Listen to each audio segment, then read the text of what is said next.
Good evening, everyone. I'm Catherine Mercer. I am a team member of Sag Moraine Native Plant Community. Thank you all for joining us tonight. We are very excited about our special guest, which I will be introducing momentarily. For those of you who are not familiar with Sag Moraine, we are a 501c3 nonprofit organization, all volunteer, in the near west and southwest suburbs of Chicago. Our mission is to advocate for, promote more native plant species use throughout our urban and suburban landscapes. And we do this through education and community outreach. For more information on our organization and ways that you can help, please see our website, sagmoraine.org. The link will be below in the chat.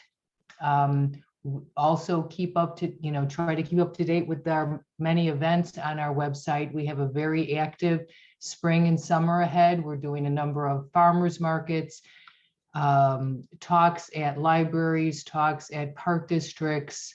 We are doing two community garden projects, one in Tinley, one in Burbank. We are participating in the Earth Day Summit at the Forge in Lamont, and we are having our native plant sale on June 4th from 9 a.m. to 2 p.m. at Moraine Valley Community College. So please come out to that if you're in the market for some native plants, and there will be a link in the chat to learn more about that as well. With that being said, let's go on to our special guest, Adam Kreuzer. Adam is a delegate for the International Dark Sky Association. The IDA has a presence in more than 50 countries and has been the global leader on raising awareness about the consequences of artificial light pollution since 1988. Adam has been our local delegate for more than 2 years. Previously, Adam was the chair of the Glen Ellen Environmental Commission and has advocated for our environment for many years. This environment includes our skies above. Presenting Save Our Night Sky, ladies and gentlemen, Adam Kreuzer. Welcome, Adam. Thank you, Catherine. Hello, SAGs and all SAG guests. I'm very happy to be here today. Catherine, should I start my screen share? I think we will. Go ahead and start. All right.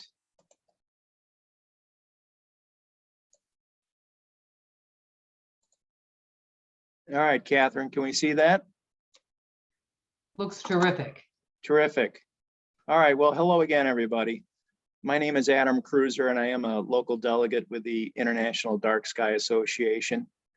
And I'm here promoting dark skies, not just in Illinois generally, but of course, where all of you live today. I have been a delegate for about 2 years. Currently, there are about 500 delegates globally. The International Dark Sky Association now has a presence in 61 countries. It is the #1 leader in the effort to champion dark skies, preserve dark skies, which unfortunately are now being very much threatened by LEDs. And that's what we're going to kind of focus on today, LEDs. So there's a wonderful picture of me. As a delegate, I try to do a lot of things, more than just, of course, present at these webinars. I try to champion what I can in my neighborhood. I try to champion what I can in the cities, the municipalities, our towns, and at the county level. For example, at the county level, the County of DuPage, I know some of you might live in Cook County. The County of DuPage just recently passed a resolution to adhere to international dark sky recommendations with respect to their lighting practices. And the DuPage County Forest Preserve just signed a similar resolution. And I'm trying to work with some of the communities in my area to influence them with the decisions they make and possibly change their ordinances, their practices with respect to lighting. What I'm going to address here today with everybody is more or less what you can do at home to try to help the cause. because LEDs are not just about street lamps anymore. They're about the lights that we put outside in front of our houses, and unfortunately, all too often, maybe leave lighted all night. Now, I was with the SAGs, I think about a year ago, almost to the date. And at that time, the International Dark Sky Association had approximately 150 certified dark sky locations globally.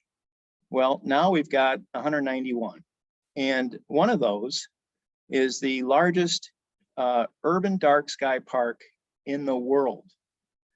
And incredibly, this park, the largest park, urban dark sky park in the world, is your neighbor.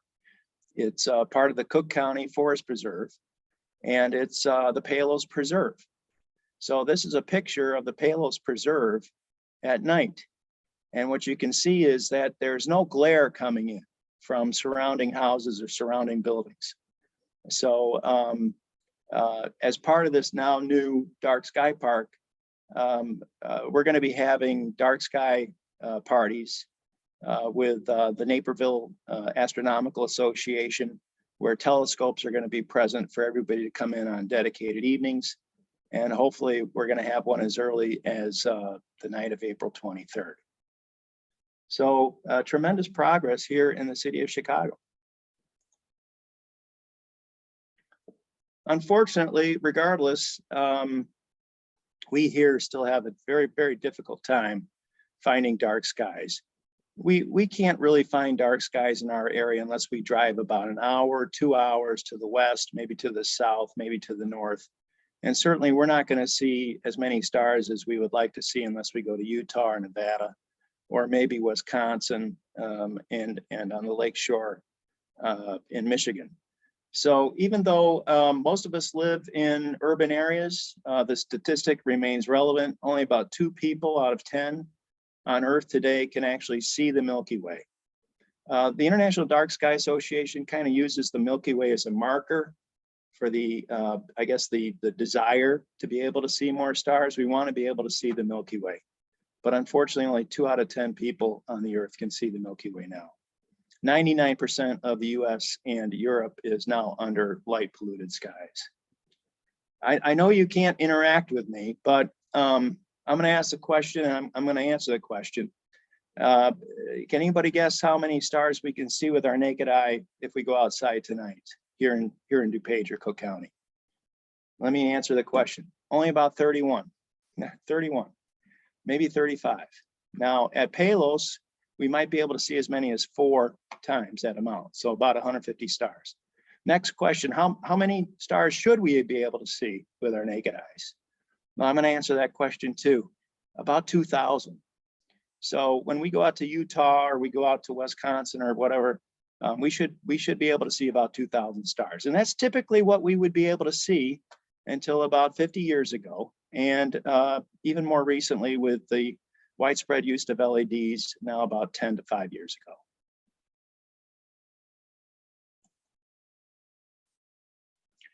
And this is basically what we'd be able to see.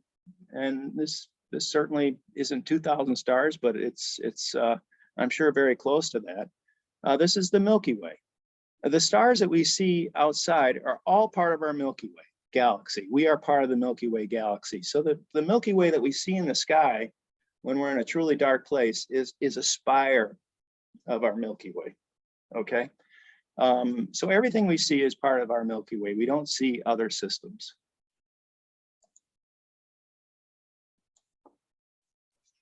This is a picture that I like to show. It's of course Van Gogh's Starry Night with the skyline of Chicago. When Van Gogh painted Starry Night back, I think it was 1883 or 1889, I can't recall. We did not have artificial light at night. We maybe had some gas lamps and so on and so forth, a little bit here and there. But when he painted Starry Nights, he could see 2,000 stars with his naked eyes. It's only been during the past, again, 50, 10, 5 years, where we have just been overwhelmed with light pollution at night. And that's especially important when you think about our history here. humans and our ancestors on Earth have been here for 6 million years. Modern humans for 300,000 years. Human civilizations for about 6,000 years. But artificial light has only been with us for about 50 years. If you go back to Thomas Edison, about 100 years. And with the LEDs, about 5 to 10 years. And it has dramatically affected everything. Because until 50 years ago, until 10 years ago, or whatever the case may be, we had a true day and we had a true night. And unfortunately, now we have day-night. And it's affecting not just our circadian rhythm, but all circadian rhythms, including plants, that have, over all these generations, developed into what we are because we have a true day and a true night, or at least have had one. So here's what we're dealing with now, LEDs. Unlike the typical incandescent lights, the sodium lights that we had been using at home, that we threw out because they were not energy efficient, we are now using these LEDs, which are much brighter, much wider than what we were using. The incandescents, the sodiums, were always at this warmer white level at 2700 and below. That's what we always had. Well, now with LEDs, we're using these bright white and blue lights, that spectrum, and we're using it outdoors, and it's affecting us dramatically. So I'm going to be telling you later that what we want to do with the LEDs, now that the technology has improved dramatically, LED technology has improved dramatically, we want to use the 2700 and less Kelvin lights outdoors.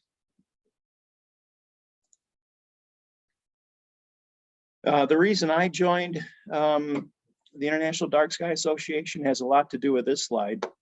I've got neighbors who unfortunately now are using these bright white LEDs all night outside, and that light shining into my house and probably into some of your homes. I can turn off all the lights in my house and read a book still because of the bright white light that's on across the street from me. And that's only recent. The gentleman who is doing that now, he only recently changed his bulbs to bright white LEDs, whereas he was using those warmer amber colors previously. So here's a nice little demonstration for all of you. This more or less shows the growth of artificial light at night, otherwise known as light pollution, over the past 50, 60, 70 years. And focus on Lake Michigan if you can. So if you look at the 1950s, when we first started to have these nice satellite images available to us, you can see how little light pollution we had.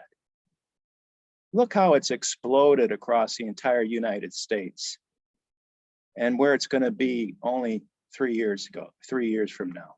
And look at how much light is over Lake Michigan.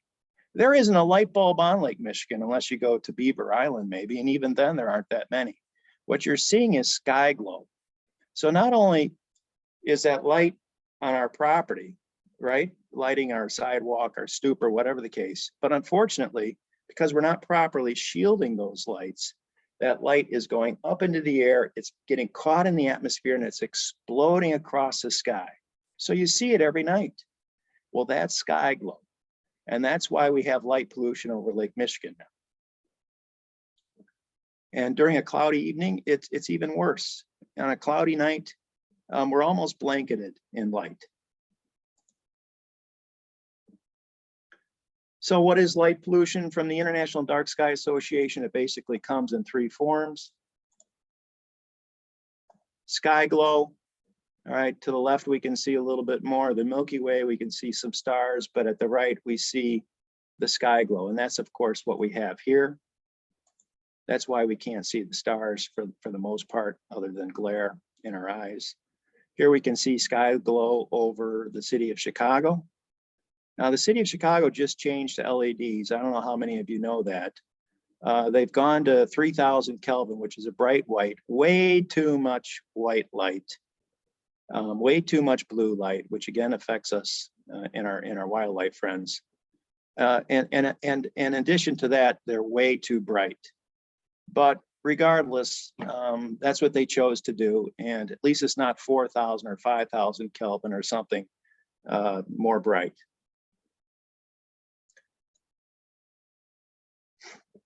The second form of light pollution that the International Dark Sky Association basically addresses is glare.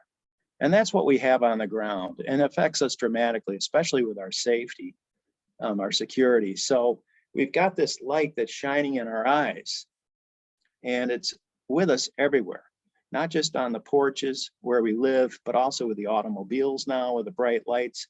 And for us older folks like me, it can be very much significant. It affects us more dramatically than younger people. And when it's that bright white LED light, of course, it's even tremendously worse. The bright white LED light is just piercingly bright. It shoots at you like a bullet, where the softer incandescent lights didn't do that as much. So what we now have is, with that significant glare, our pupil constricts, so it's getting smaller, it's receiving less light. Our depth of field is reduced and our reaction time is lengthened. So just think about an automobile, for example, coming at us as we're driving on our street. It's almost so bright that you almost want to turn away at times. Well, our pupils are constricting, so we can't see the pedestrian that's at the sidewalk. We can't see the dog that's at the sidewalk. We really can't see much else that's around us except for that bright white light that's coming at us. That's the problem with glare. I live near Wheaton College, and Wheaton College just put in all these bright white LEDs where they otherwise had these beautiful amber incandescents. And as you drive through the campus, of course, all the kids are coming through, the students are coming through. You can't even see the students at the crosswalks anymore. It's so bad. All right, it's a safety issue. Glare. It's a tremendous safety issue. And it's a security issue. There's a myth out there, and unfortunately, it's not being researched well enough. The myth is that more bright white light, the better, that we want nothing but bright white light. The police want nothing but bright white light. Well, that is not going to allow us to be more safe. Better lighting design allows us to be more safe. So staying with the glare example, this is a nice slide. The top of this slide shows us an unshielded light on the garage, right? Our pupils are constricting.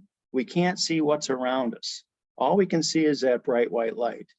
But if you put your hand over that bright white light, as what is occurring here in this slide, your pupils are opening, they're accepting more light, you're seeing more of your environment, and now you can see the gentleman at the fence.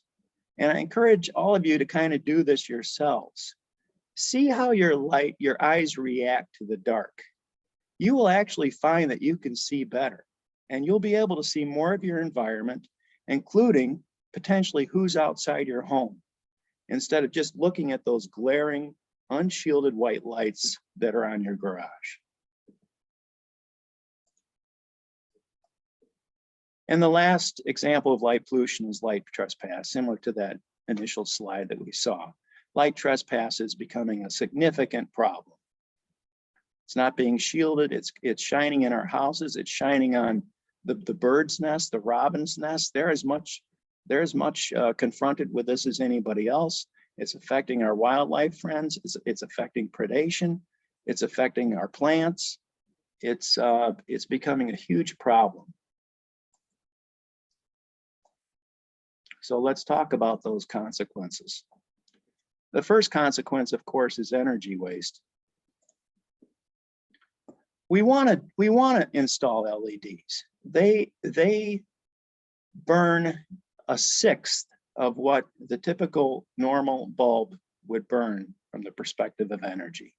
They are much more energy efficient. they last significantly longer. So even though you might have to pay a little bit more money, they're going to last significantly longer. And they're also dimmable, whereas the old incandescents were not. The old incandescents would kind of pop out after a while if you try to dim them. So let's just follow this if we can from left to right.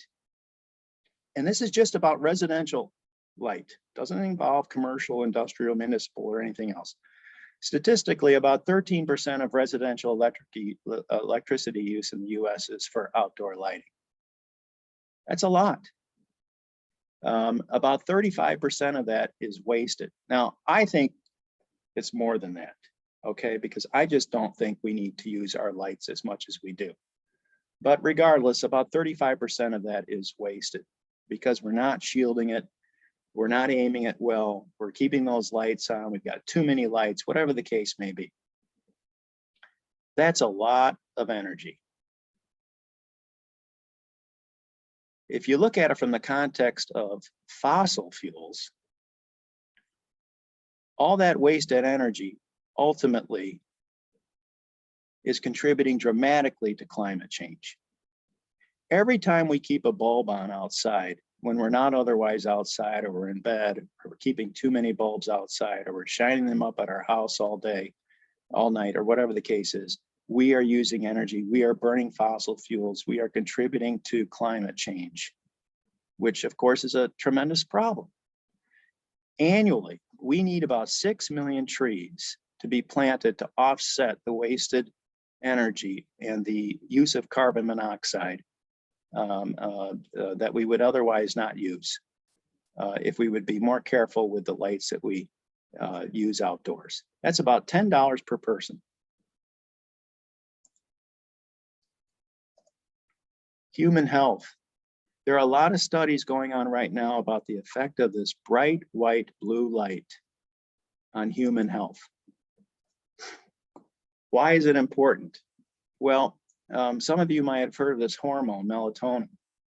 Melatonin is basically what puts us into a healthy sleep cycle. And it's released by the pineal gland only at night when there's darkness. That's why we have a nice restful sleep. Only a small amount of this blue-white light will prevent that melatonin from being released. So whether it's from a handheld device, your television, your computer, or those lights shining into your bedroom, you're now being exposed at night to these bright white lights. And it's contributing to our inability to sleep well, which is affecting our health. In 2016, in response to the more widespread use of LEDs with street lamps, the American Medical Association did a study to try to assess the effect of these bright white LEDs on our health. And what they concluded is that these bright white LEDs are very much affecting that release of melatonin. The American Medical Association suggested that because of that, we're eating more. Because of that, we're gaining more weight. And because of that, we have more diseases like diabetes, heart disease, etc. It's also affecting our immune systems. The Cleveland Clinic did a study which suggested that improved melatonin release at night actually helps fight COVID and other autoimmune diseases. Recently, there was an article published about a study with respect to autism. And that study suggested that these bright white LEDs at night that affect our melatonin could be a significant cause of autism. Now, that's just one study. I don't know how it's going to play through, but we're seeing more and more studies with respect to how this bright white LED is affecting us at night with respect to melatonin and our ability to get a good night's sleep. And here's just a little bit of a chart that you can see. So you can see that the melatonin release should start at about 10 o'clock. And that's why you'll now hear from a lot of physicians and so on that please, don't use your handheld devices certainly after 10. And there is an app, it's called Lux, L-U-X, that you can download onto most of your handheld devices and your computers. I have it on my computer, where it'll actually bring that bright white light down into a softer, more amber color, which is more at that range of 2700 Kelvin and less, so that you're not affected by that at night.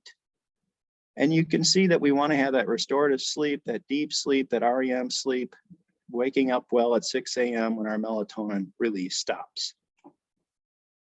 We shouldn't have to put down our shades at night to be able to get a good night's sleep. But unfortunately, that's what we have to do. And now we're buying blue blocker glasses.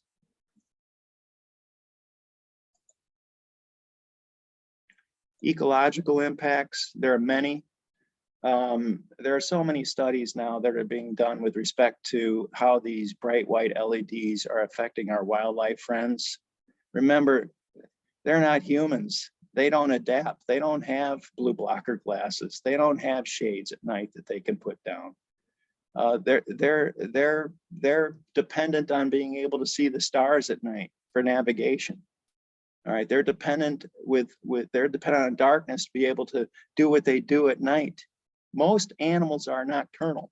Most insects are nocturnal and always have been. And now they're being confronted with bright white light at night, and it's affecting them dramatically. I'm going to only focus on two of our wildlife friends because they're more or less here locally: insects and birds.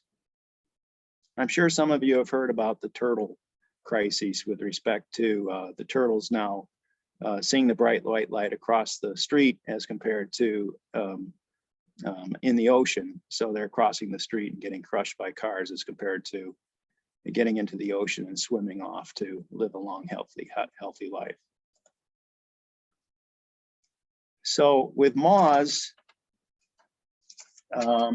we now have a insect apocalypse. I don't know if any of you have heard that, but moths are especially affected by these bright white LED lights.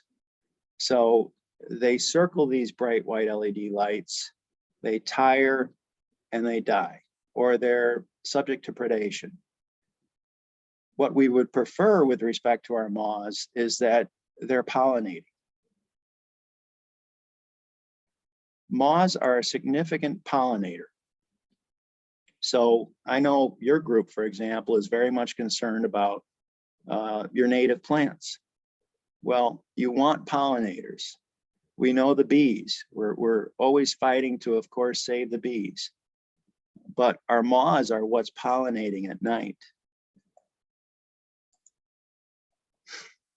And why care about that? Well, insects pollinate fruits and flowers, including our moths. 80% of flowering plants and 75% of our food crops rely on pollination by insects. Nocturnal pollinators are more effective at pollen transfer. And incredibly, some plants rely exclusively on nighttime pollination from moths.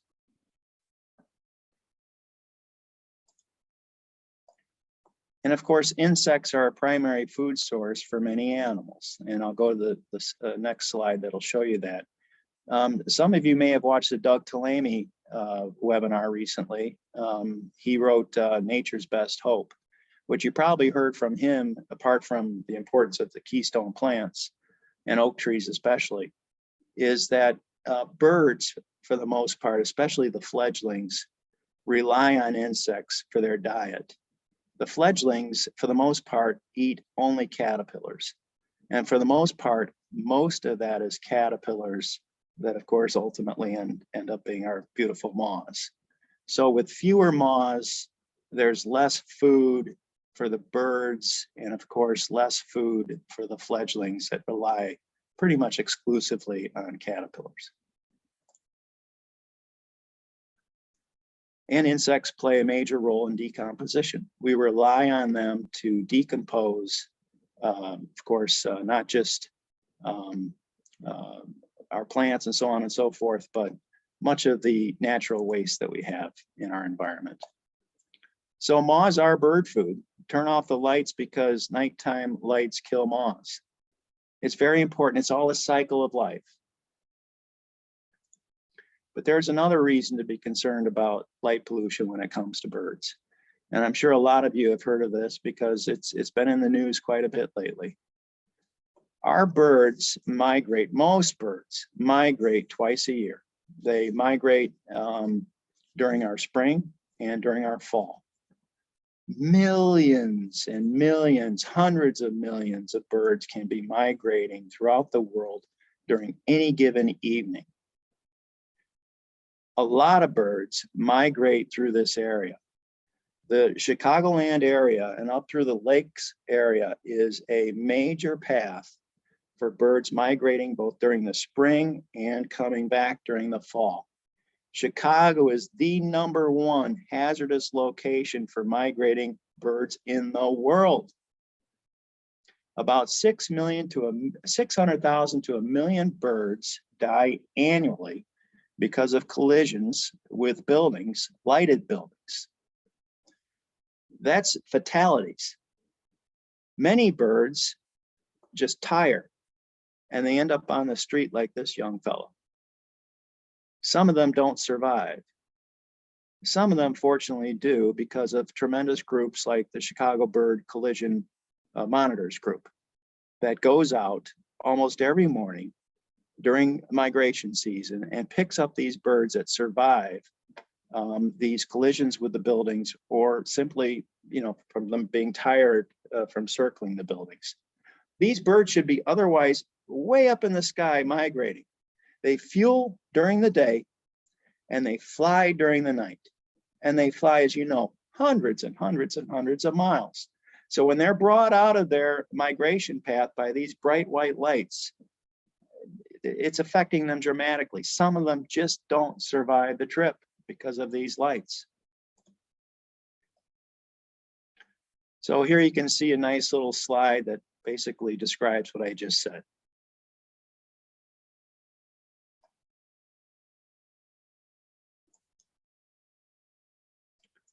Hopefully some of you saw a recent news article in the Chicago Tribune. It was front page news over this summer. There was a 20-year study that a tremendous man more or less developed and ultimately finished that he did with the Field Museum. And that study involved McCormick Place specifically. And what we found over those 20 years was that birds are striking buildings, as if we didn't know that already.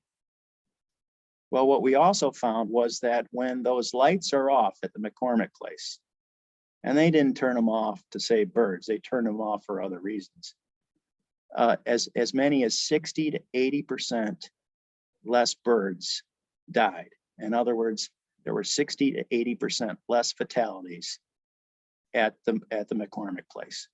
That is a huge statistic. So when the McCormick Place was lighted at night, there were what, 60 to 80% more fatalities. When it wasn't lighted at night, there were 60 to 80% less fatalities. That's just at the McCormick Place. This was the first study done in the world that had the duration of time that this study had, 20 years. And here's your result.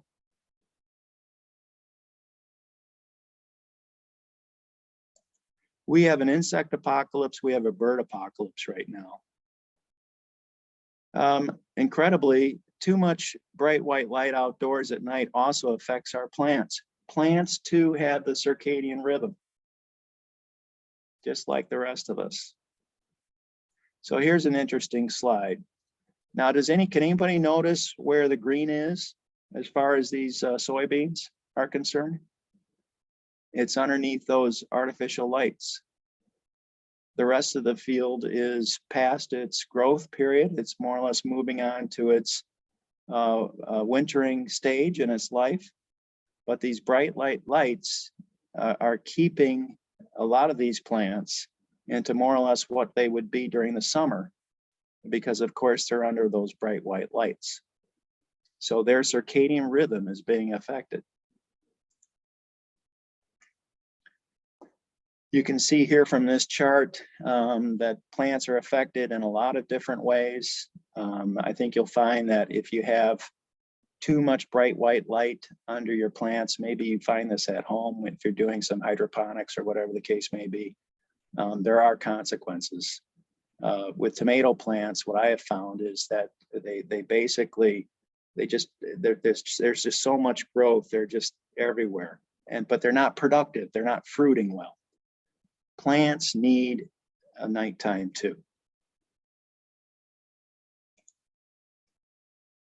So we can make a difference. One of the things we can do is try to influence our county, our municipalities, etc. I put up Homer Glen because they are one of the pioneers. Beverly Shores, I believe, was the first dark sky municipality, International Dark Sky Association certified dark sky community. But Homer Glen in our area was soon after Beverly Shores. Hawthorne Woods is, I believe, the most recent IDA dark sky certified municipality. There is a ordinance, a model ordinance that the International Dark Sky Association promotes. Currently, I'm trying to influence Wheaton and Glen Ellen, where I live, to change their ordinances, their guidelines with respect to how they go about their nighttime lighting practices. So here's just a funny little slide. Are we installing, we're installing new lights throughout the city. Are they going to be dark sky friendly? And then of course we see Anakin. He doesn't know the answer to that. The reason why he doesn't know the answer to that is because they're not well educated. So a lot of our municipalities are just going out and they're changing to LEDs because of course it's the energy efficient thing to do. It's a good thing to do. But they're not being educated by the public. They're not being educated by their engineers. They're not being educated by their planning commissions or public work departments about better lighting design, about using lights, LED lights that are not as white and bright. Well, we're hoping to change that a little bit. And I think we're making progress. Another thing you can do is you can talk to your neighbors. I have sent 3 letters to my neighbors. I live on a relatively short street. I got 36 houses if you include me. I have sent letters to all my neighbors. I have not addressed any neighbor privately or individually, encouraging them to think twice about the consequences of too much bright white light, LEDs at night that are of course not shielded. And remarkably, a lot of my neighbors have responded incredibly positively. For example, my neighbor Andrew, his lights were on all night. And he got my letter and we talked over a beer and he now took those lights off his timer and his lights are no longer on at night. I know it's a small thing. He's not really changing whether I can see another star. I can see 32 instead of 31, but I have less light trespass. We have more lightning bugs, we have more moths, and hopefully we have more birds and I can sleep better. So kudos to Andrew. I think right now, whereas on my street before I didn't send these letters, I want to say, you know, maybe 25 houses, maybe 24 had their lights on all night, and I walked the streets to find out. And now, maybe 6, 7 had them on all night. So you can make a big difference in your little neighborhoods just by getting out and writing these polite little letters and talking to your neighbors, and better yet, maybe showing them what you're doing at your own house to make a difference, you know, setting an example, leading the way.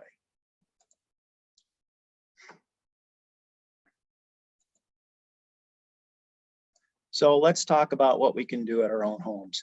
The IDA basically has 5 principles for responsible outdoor lighting. We want the light to be useful. Now, again, we're only talking about outdoor lights. I'm not here to talk about indoor lights, although certainly light shining from indoors, outdoors, and onto our neighbors' homes can have consequences. But outdoors, think about what is a useful light. Maybe we just need a light at the stoop. Maybe we just need a light, by the garage.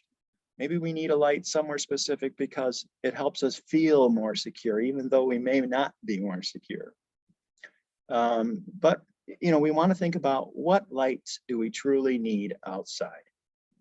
And once we decide what lights we truly need, with respect to those lights that we do have on outdoors, whether only for an hour or all night or whatever the case may be, we want to target that light down. We want that light to be fully shielded, so it's not shining out horizontally at our neighbors or our birds or our moths. And it's not going up into the air to basically be that sky glow, all right? And of course, it's not glare. We want that light that we keep on at night to be no brighter than necessary. So even though for the most part, our LEDs now are all about lumens insofar as a brightness equation, our packages for those LED lights that we use at home are still measured by watts. So think about watts. Think about our old incandescent bulbs. When you wanted something more bright, what did you do? You bought a 100-watt bulb, or maybe a 75-watt bulb. Well, when we're outdoors, we want to use something more like a 40-watt bulb. It's less bright.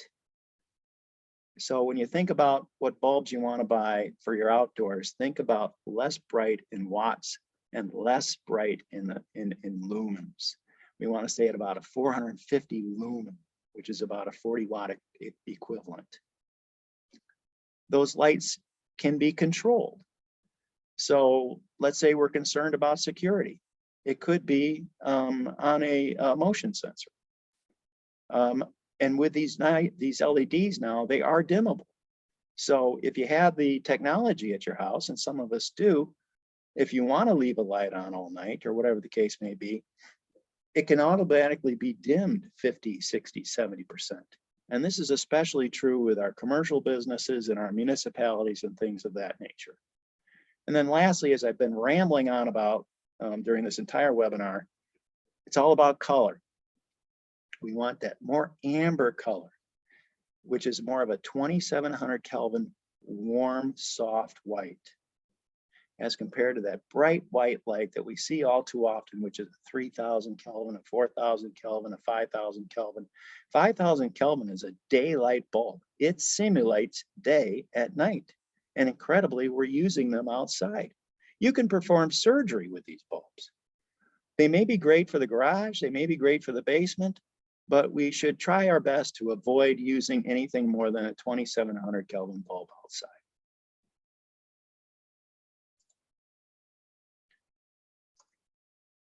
The best thing we can do is turn the lights off. I don't have my lights on at night. Now, I live in Glen Ellyn, it's a pretty safe community, so I got the benefit of that. And I'm sure a lot of you don't feel as secure as maybe I do because of where you live. But in the same respects, think twice about what you really need outside and when. And if you can turn the lights off, tremendous. That's of course our first priority. If you need to keep the lights on, as I more or less mentioned, it's so important that you shield those lights down.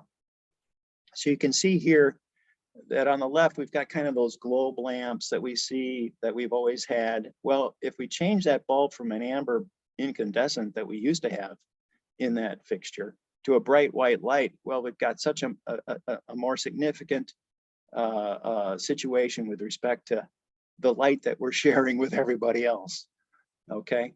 So you can see as we move to the right, you've got bad, better, best. The horizontal light, all right, you're still going to get a lot of glare. You're still going to get a light coming off your property. We want to keep the light on our property. That's the reason why we want it, because we want to be more secure on our property. We don't necessarily want to light up the street or the neighbor's house, right? So you can see here to the right, we're bringing that light down at a 45-degree angle, so it's staying on our properties. And you can kind of see that here. There's all kinds of fixtures that are made that are fully shielded. You may not conceive of them as being fully shielded, but they are. So you can see here on the left, We don't have a fully shielded set of lights here on the apron for that garage. Now, why do you have those lights on that apron at the garage? I'm sure it's so that you can see the apron and you can see the garage. As we move to the right, we've got these fully shielded light fixtures, shielding that light down. You still have all that light on the apron. You still have all that light on the garage. You're still able to see whether somebody is there with the idea of trespassing or stealing something from your property. You're just not lighting up everything else with it.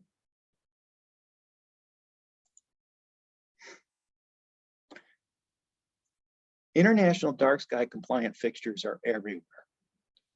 So if you look here to the left, you can see that we've got more fully shielded outdoor fixtures. We really don't want to be able to see the bulb. So when we look at our fixture, unless we're underneath it more or less, we really don't want to see the bulb. Now, they do have new fixtures where you can still have the coach lamp appearance where it's still fully shielded. But most of our old coach lamps that we have on our houses are not fully shielded. We're seeing all the bulb and we're getting all the glare and we're getting all the light trespass. You can see that we've got that nice barn fixture at the bottom on the right.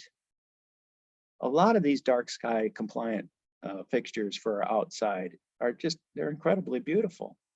And they of course improve the appearance of our house.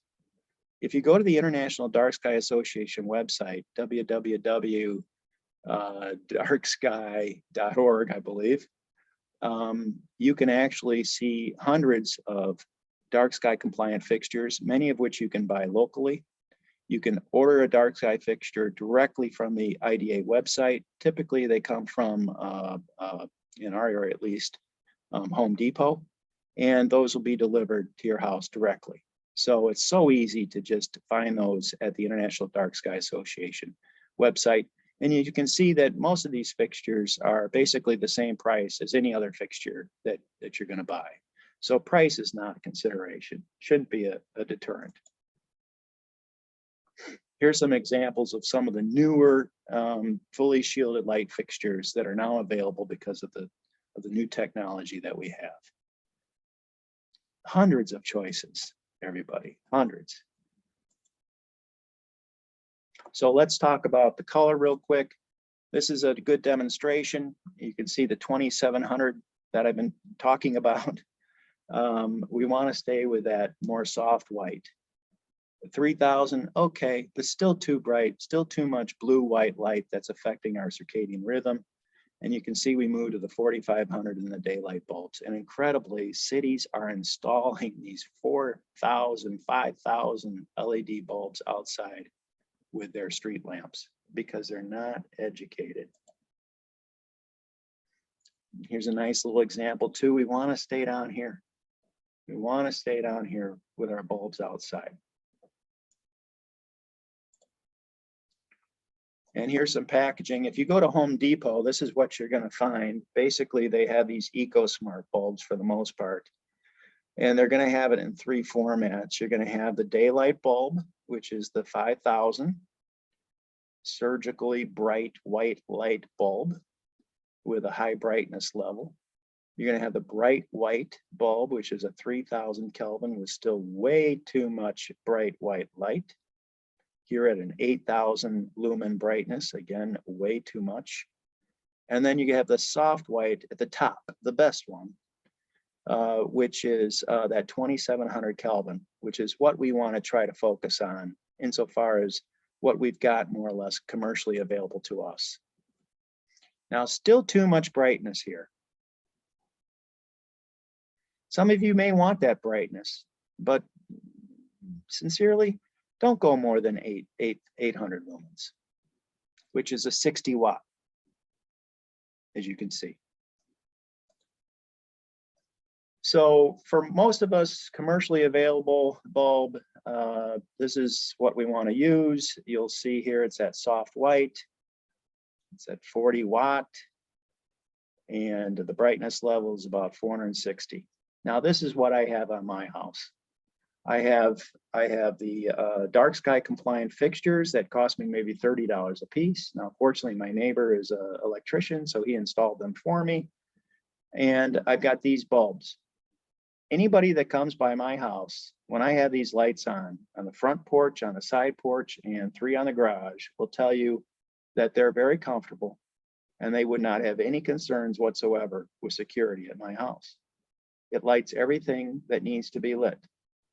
I turn them off at night when I go to bed. I know some of you may choose not to.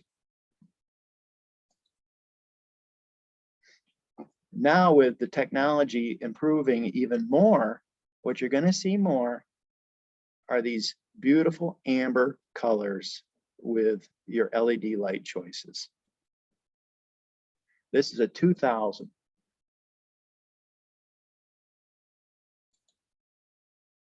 And now indoors, they're selling these night little bulbs for our little infants because we want them to sleep well if we have a light on in the room. These are, I believe they're even less than 2000 Kelvin and they're even less bright. Why? Because we don't want our infants exposed to that bright white light, right? Where we have to put little blue blocker glasses on them when they try to sleep. And here's a nice little demonstration of what we'd like to have with respect to our light fixtures, fully shielded, 2700 Kelvin bulbs, less bright. And you'll see this a lot now. You'll see this more. If you drive down Roosevelt Road where I live in Glen Ellen, you'll see similar types of fixtures and similar types of color temperatures and brightness. And here's kind of what we'd like to do at our home. This is a nice final example. What do we need that's useful? That light on the porch so people can come and go. And of course, we want it less bright, less white as compared to what we see in the front. Now, I know a lot of people like to have their lights shining on their houses and in their trees. Well, you know what? Use the 2700, use the 2000 Kelvin, be less bright, turn them off when you go to bed. And then hopefully we've got happy neighbors. We're not dealing with light trespass as much as we used to. So there you go. I don't know what time it is. Hopefully I haven't gone too far. One thing I wanted to mention is that within the past couple months, myself and 3 other persons, a couple of whom work for the Adler Planetarium, a couple of whom were very much instrumental in getting that urban dark sky park, the largest one in the world at Palos. We've now formed a Chicago chapter. It's called IDA Chicago. So if you want to visit our new website, we're at www.idachicago.org. Otherwise, www.darksky.org for the international, the mothership website. So I'm going to stop share. And I'm going to pop up and we have a few questions for you. Lovely. Okay. This is from Marina.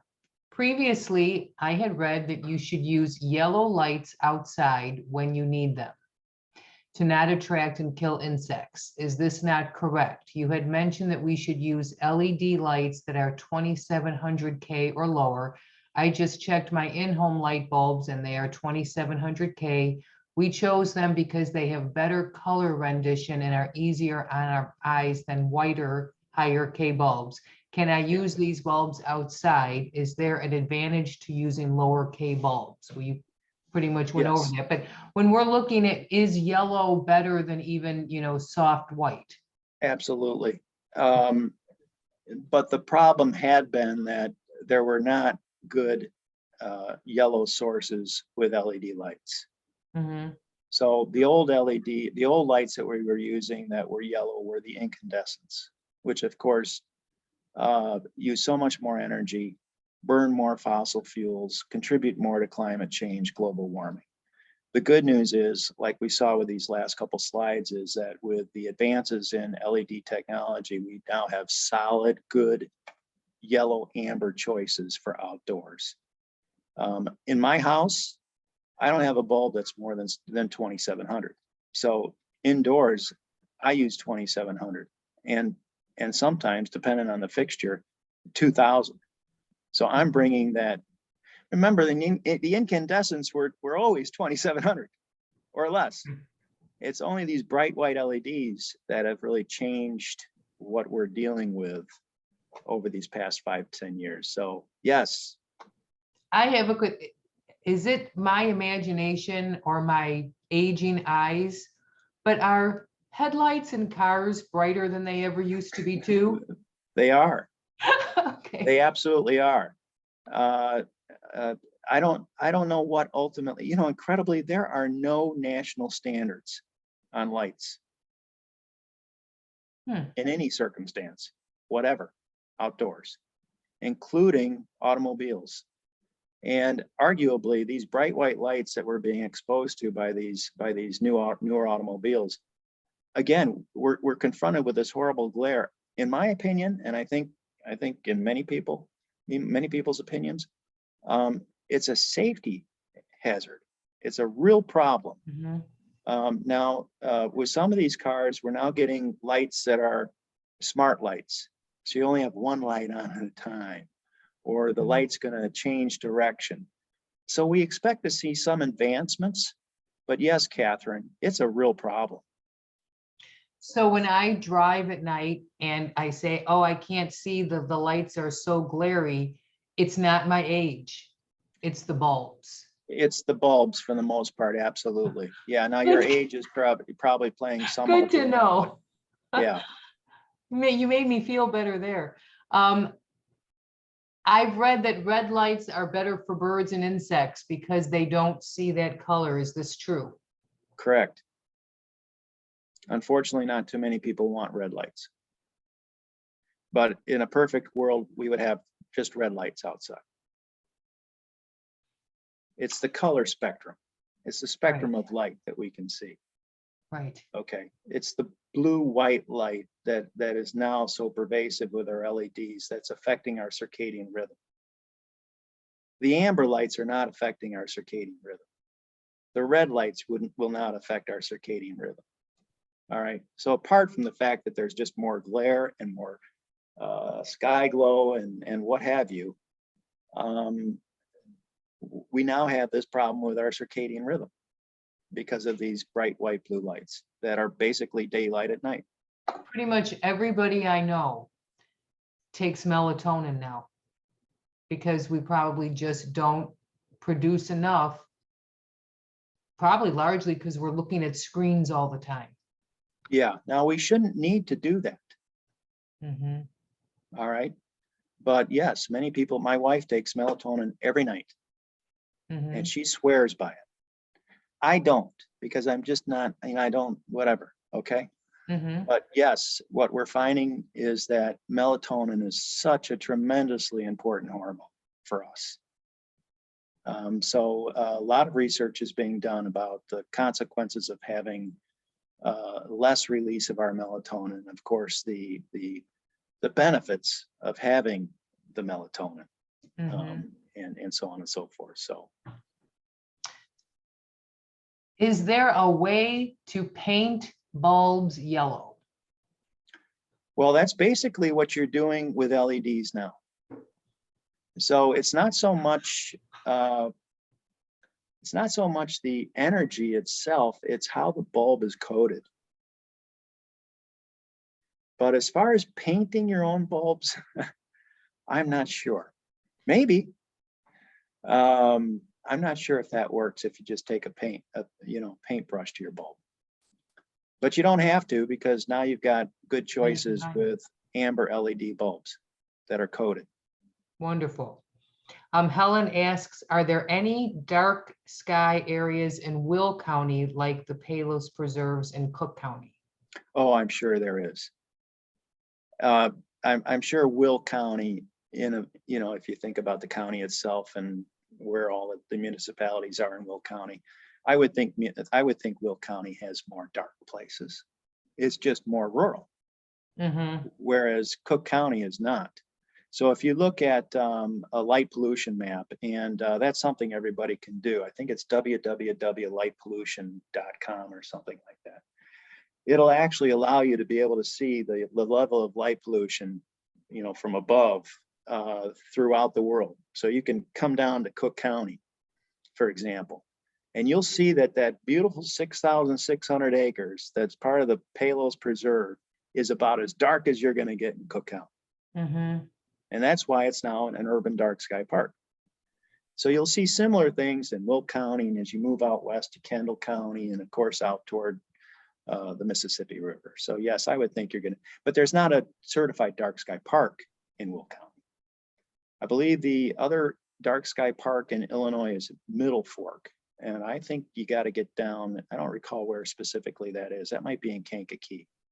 Otherwise, you got to go up to Newport State Park up at the tip of Door Peninsula to find a international dark sky certified park. You can also find a couple in Michigan. There's the Lawless IDA certified dark sky park, which is not too far removed from, I believe it's Niles, moving up a little bit north and east from there.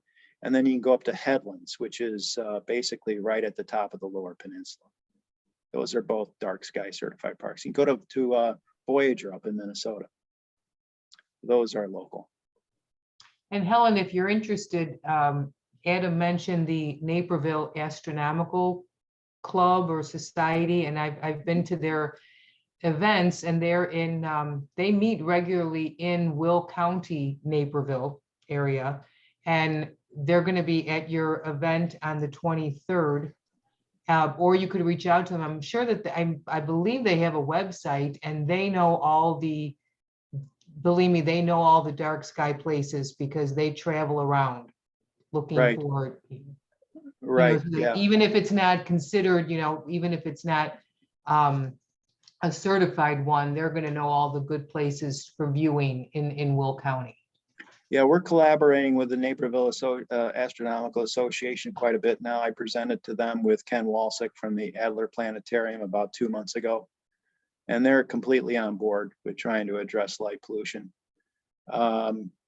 At the IDA, at the mothership website, www.darksky.org, you can see where all those dark sky, IDA dark sky parks are located. And where all the municipalities are located. So they'll map it out for you. Wonderful. Jeannie asked, what was the name of the app to decrease screen brightness? Lux, L-U-X. And it's a free download. So go to LUX. I don't know if it's just look for LUX. It'll pop right up. And so for example, I'm looking into my laptop. If I type in Lux, L-U-X on Google, it's going to come up, and I just download it right onto my laptop. So at 8 o'clock tonight, I think it might be 8 o'clock. The color spectrum that I'm going to see on my laptop is going to drop from a daylight color spectrum to a night light color spectrum. Now, I might have a little bit more of a hard time seeing stuff. Okay. But I'm not going to be looking at that bright white light. I'm not going to be looking at that blue light. I'm going to be looking at a more amber 2700. I think my computers are set at 2200 Kelvin. So I'm eliminating that need for those blue blocker glasses. I can still enjoy my handheld device, my laptop, before I go to bed. She said the one who was asking about the painting the bulb said, I've already invested in a bunch of LEDs that are supposed to last 13 to 22 years. What do you do now? I was going to say, look for a heat resistant paint and try it, but I guess LEDs don't throw a lot of heat, right? They don't. I can have an LED light on for hours and touch it and unscrew it. They are not hot bulbs. So you won't burn up the paint. Again, I just don't know if it works. The nice thing is that LEDs are becoming more affordable, right? So yes, like a lot of things, and yeah, with a lot of things, as technology improves, the cost. Or use the ones you already bought inside and just get some new ones for outside. Or if you want to use that bright white LED outside, make sure it's shielded. And you're bringing all that light down, right? Right. That's something you can do. Or turn it off, before you go to bed, or at 8 o'clock, or whatever the case may be. So if you feel the need to have that bright white LED for whatever reason on the porch or on the stoop or whatever the case may be, okay, just make sure you turn it off, or make sure you're using a fixture that's fully shielded, which may cost you only about $30. Right. Did you have a question, Mary? Yes, there are a couple of comments in the chat that people reached out. One is a good one, is from Tani. Is there any legislation being purposed for regulation of lighting intensity? And he or she means nationwide regulation. Nationwide, no.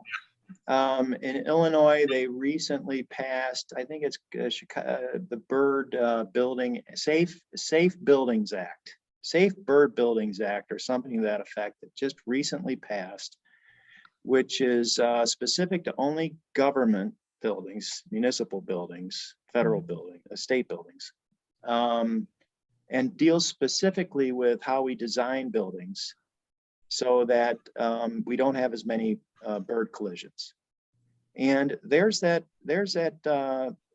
knowledge out there.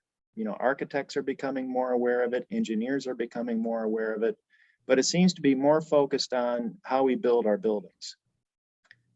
Also, part of that act is a short little sentence with respect to addressing the lighting, but it's not specific about what they should be doing. So for example, you're not going to see, well, it should be nothing more than 2,700 Kelvin bulbs at a certain brightness level, or those lights should be only on, until 10 o'clock. Okay. And that all the lights in all the buildings in Chicago should be turned off at 10 o'clock, or, certain lights, once you get past the 4th floor, or whatever the case may be. Okay. We don't have that kind of legislation yet. Kathy wants to point out that Middle Fork Preserve is in northern Champaign County. I'm sorry, what'd you say? Middle Fork Preserve is in northern Champaign County. Oh. Yeah, the nice thing about these dark sky preserves is that you don't have the glare there for the most part, which of course affects your ability to see the stars well. Last fall, I had a presentation that was sold out at the Morton Arboretum. And after we were done, we had 2 of the naturalists from the Morton Arboretum lead everybody that attended on a night sky hike. And I've got another one scheduled with the Morton Arboretum for September. I don't recall the date. It's far away from me on my desk. But what was incredible about that was, and a lot of people, I overheard a lot of people, they never get out at night.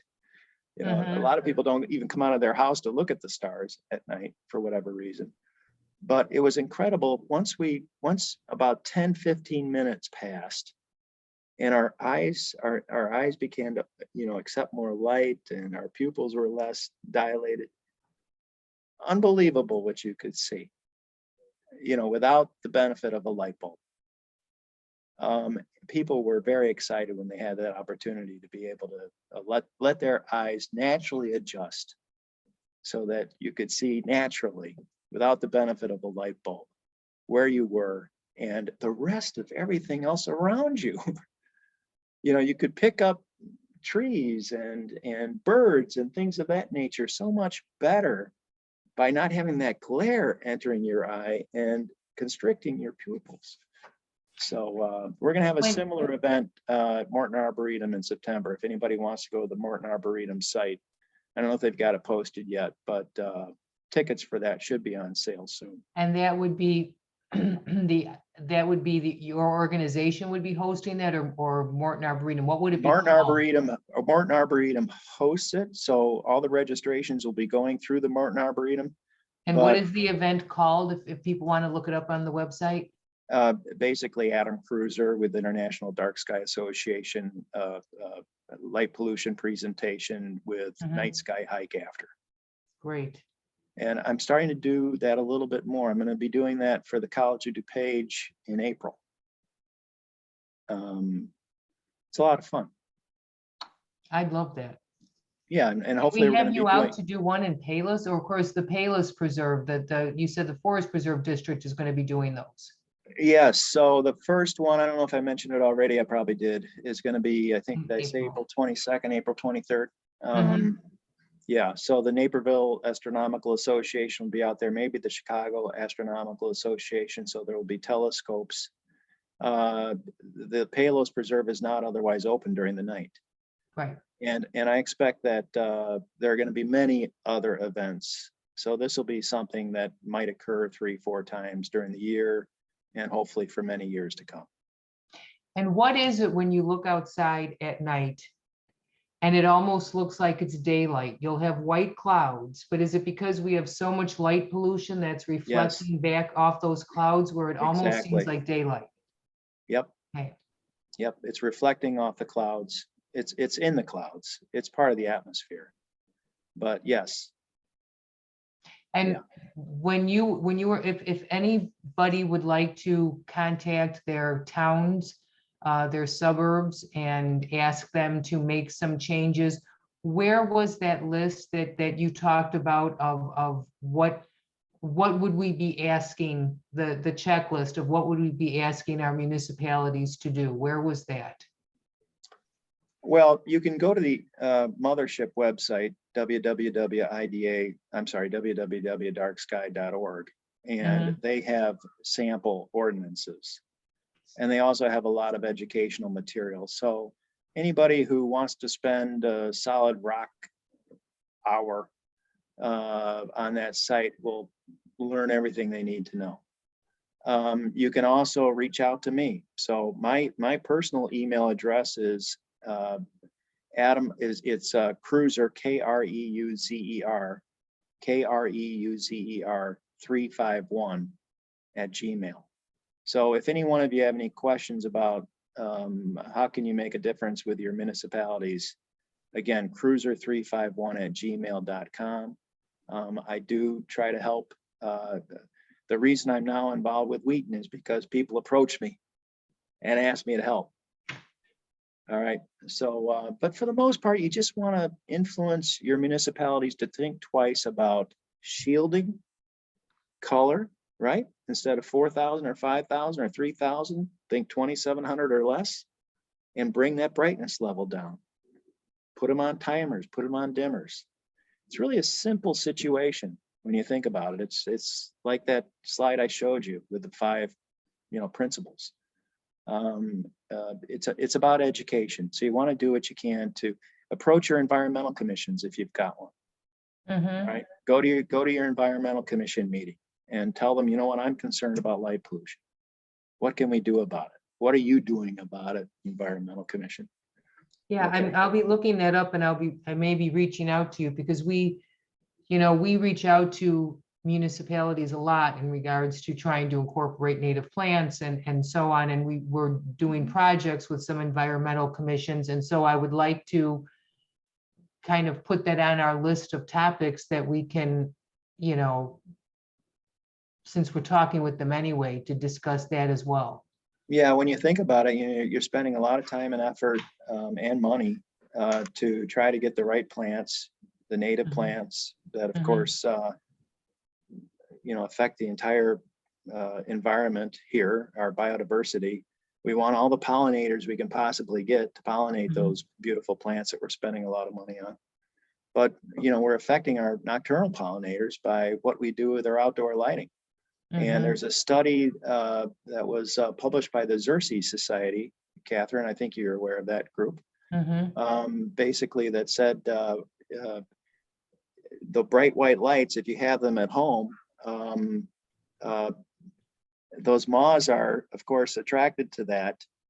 And the level of decreased pollination because of that can be as much as 63%. Wow. So if you don't have the bright white lights, the statistics show you're going to have much more pollination. Well, why? Because your moths are on your plants. and not around the light. So, you know, how you're lighting your outdoors at night, especially if you've got those white lights over your native plants and other plants, you know, can certainly affect how well they're doing. Okay, last call for any questions? Anything that you wanted to add, Mary? No, thank you very much. We had several comments from people who really appreciated your inspiration and your knowledge. So thanks for spreading the word. Thank you so much, Adam. This is wonderful, and it really brings a lot. It really just sheds a lot of light on the problem.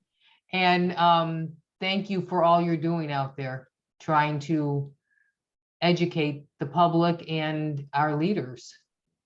Well, Catherine, this is the second time I've presented through SAGs, and thanks so much for having me. The response has been terrific, not just with your group, but so many more groups are becoming more aware of the situation and are reacting to it very positively. And it's such an easy fix when you think about all the problems that we're dealing with pollution and things of that nature. It's something we can take care of without too much effort. What we try so hard to do at Sag Moraine is make planting native easier. So it's not overwhelming, it's not difficult, it doesn't take a lot of study, it doesn't take a tremendous amount of work, but nothing gets easier and will help our environment more than turning off a light or changing a bulb. Absolutely. It affects us so dramatically in so many different ways. Well, thank you very much. Thank And you. Thanks, everybody. everyone, for attending. Good night. Thank you. Good night.